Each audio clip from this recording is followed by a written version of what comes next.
दोस्तों, 2013 में आई एक मूवी द कॉन्ज्यूरिंग तो आपने देखी ही होगी। ये मूवी बाकी मूवीज से कई मायनों में अलग थी क्योंकि ये असल घटना पर आधारित थी। इस मूवी में सबसे डरावनी चीज़ थी ये डॉल जिसका नाम था एनाबेला। उस फिल्म में इस डॉल को इस तरह से दिखाया गया है, पर असलियत में एनाबेला ऐसी दिखती है। इस मूवी को और इंटरेस्टिंग बनाने के लिए फिल्म के डायरेक्टर ने इस डॉल को रीडिज़ाइन करवाया था। तो चलिए पता लगाते हैं इस डॉल के रहस्य के बारे में। आप इस वीडियो को अंत तक ज़रूर देखिएगा क्योंकि अगर आप एनाबेला से रिलेटेड सारी इन्फॉर्मेशन चाहते हैं तो इस वीडियो को अंत तक देखना बहुत ही ज़रूरी है। इस कहानी की शुरुआत होती है सन 1970 में। एक लड़की थी जिसका नाम था डॉना। उसकी माँ ने उसके बर्थडे पर उसे एक एंटीक डॉल गिफ्ट करी। उस लड़की को बचपन से ही गुड़ियों का शौक था, इसीलिए वो अब तक उन चीज़ों से खेलती थी। डॉना उस समय मेडिकल की पढ़ाई कर रही थी और एक अपार्टमेंट में रेंट में रहती थी। उसके साथ उसकी एक रूममेट भी रहती थी जिसका नाम एंजी था। जब उसकी माँ ने उसे वो डॉल गिफ्ट की तब डॉना ने खुश होकर उसे एक्सेप्ट किया और अपने बेड पर रख दिया। पर कुछ देर बाद उन्होंने नोटिस किया कि वो डॉल अपनी जगह से मूव हो चुकी थी। ऐसा रोज रोज होने लगा। जब वो कॉलेज से घर आती तब उस डॉल की पोजीशन बदल जाती थी। एक दिन वो उसे अपने रूम के बेड पर रख कर गई और वापस आने पर उसने देखा कि वो डॉल हॉल के सोफे पर पड़ी थी। धीरे धीरे ये घटनाएं बढ़ती चली गई और एक दिन जब वो दोनों कॉलेज से वापस आई तब उन्होंने देखा कि उनके रूम में ढेर सारे पेपर हैं जिन पर लिखा है हेल्प हेल्प। इस बात से वो दोनों घबरा गई पर उन्होंने इस बात को इग्नोर कर दिया। पर एक दिन जब वो घर पहुंची तो उन्होंने देखा वो डॉल रो रही थी और उसकी आंखों से खून के आंसू निकल रहे थे। इस बात से वो दोनों इतना घबरा गई कि उन्होंने पैरानॉर्मल एक्सपर्ट को बुलाया। उस एक्सपर्ट ने उस डॉल को चेक करके बताया कि उसमें एक मरी हुई लड़की की आत्मा का वास है जिसका नाम था एनाबेला हिगिंस। जब उस एक्सपर्ट ने उस डॉल से बात करने की कोशिश की तब उसने बताया वो कई सालों पहले इसी जगह पर रहती थी जहां वो दोनों लड़कियां रहती हैं। उसने ये भी कहा कि उसकी मौत सिर्फ 7 साल की उम्र में हो गई थी।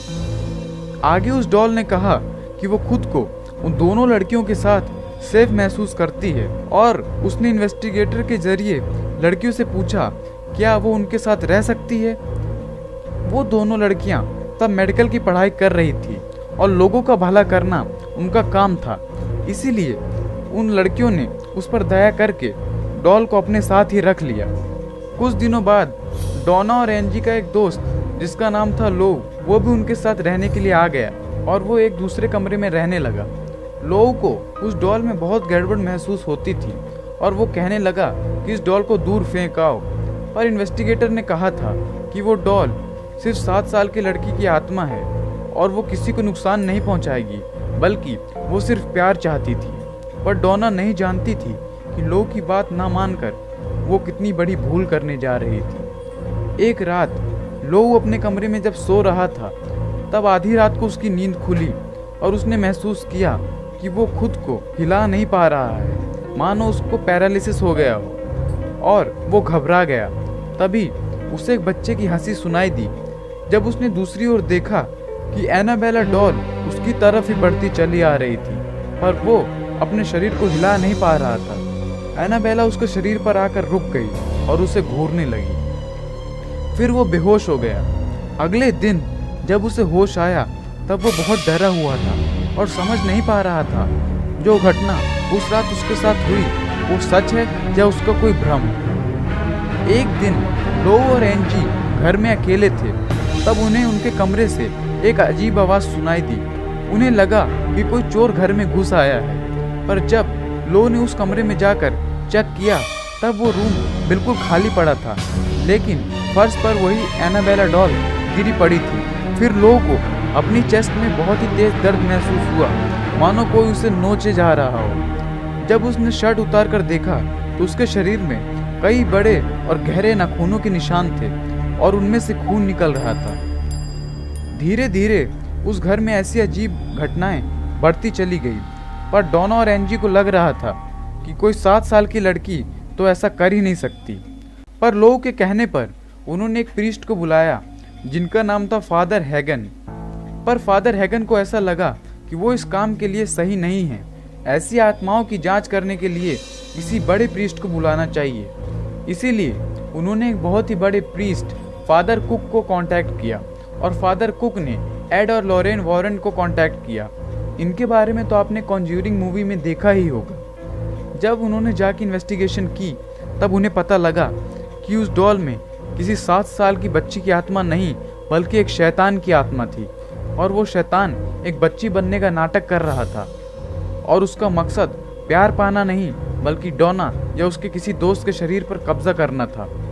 ये जानने के बाद डोना बहुत ही ज़्यादा घबरा गई और उसने वो डॉल एड और लॉरेन वैरन के हवाले कर दी। एड और लॉरेन वैरन उसे अपने साथ लेकर जाने लगे।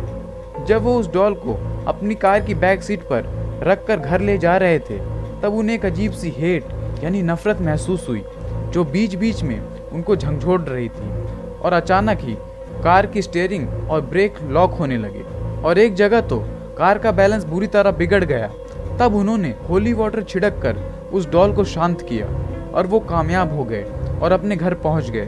पर उनके घर पर भी वो डॉल अपने आप ही एक कमरे से दूसरे कमरे में जाने लगी। तब उन्होंने एक Catholic priest father Jason Bradford को बुलाया।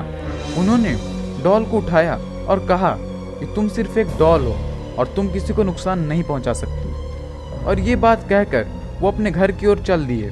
और थोड़ी देर बाद उन्होंने एड और लॉरेन को फ़ोन करके बताया कि वो एक एक्सीडेंट में मरने से बाल बाल बचे। तब एड और लॉरेन ने डिसाइड किया कि वो इस डॉल को एक स्पेशल वुडन केस में रखेंगे, यानी एक लकड़ी के बक्से में, और उस डॉल को ऑक्यूल्ट म्यूजियम में रखा जाएगा जहां वो आज भी रखी हुई है। अब वो एक वुडन लॉकर में बंद है, पर इसका मतलब ये नहीं वो किसी को नुकसान नहीं पहुंचा सकती। एक दिन जब एड और लॉरेन का एक गेस्ट आया तब उन लोगों ने अपने रिलेटिव को उस डॉल के बारे में बताया, पर उस रिलेटिव ने बिना कुछ जाने ही उस डॉल का मजाक उड़ा दिया। अगली शाम जब वो अपनी एक फ्रेंड के साथ बाइक पर जा रहा था तभी उसकी बाइक का एक्सीडेंट हो गया, जिसमें वो लड़की तो बच गई पर वो आदमी मर गया। बाद में उस लड़की ने बताया कि वो एनाबेला के बारे में ही बातें करते हुए जा रहे थे और उसका मजाक उड़ा रहे थे। तभी उस बाइक का कंट्रोल अचानक से बंद पड़ गया और उन दोनों का एक्सीडेंट हो गया। आज भी एनाबेला उसी म्यूजियम में रखी हुई है और ये दुनिया की सबसे श्रापित डॉल मानी जाती है। तो दोस्तों बताइए, अगर आपको उस डॉल को करीब से देखने का मौका मिले तो क्या आप देखना चाहेंगे? तो आज के लिए इतना ही। अगर आपको ये वीडियो पसंद आई हो तो लाइक और शेयर ज़रूर कर दीजिएगा ताकि ये नॉलेज सब तक पहुँचे, और इस चैनल को सब्सक्राइब भी कर लीजिए क्योंकि मैं आगे भी ऐसी इंटरेस्टिंग और अमेजिंग वीडियोज़ आप तक पहुँचाता रहूँगा। सब्सक्राइब करने के बाद आप सब्सक्राइब बटन के बगल में बेल आइकन को ज़रूर दबाइए ताकि हमारी वीडियोस आप तक सबसे पहले पहुँचें।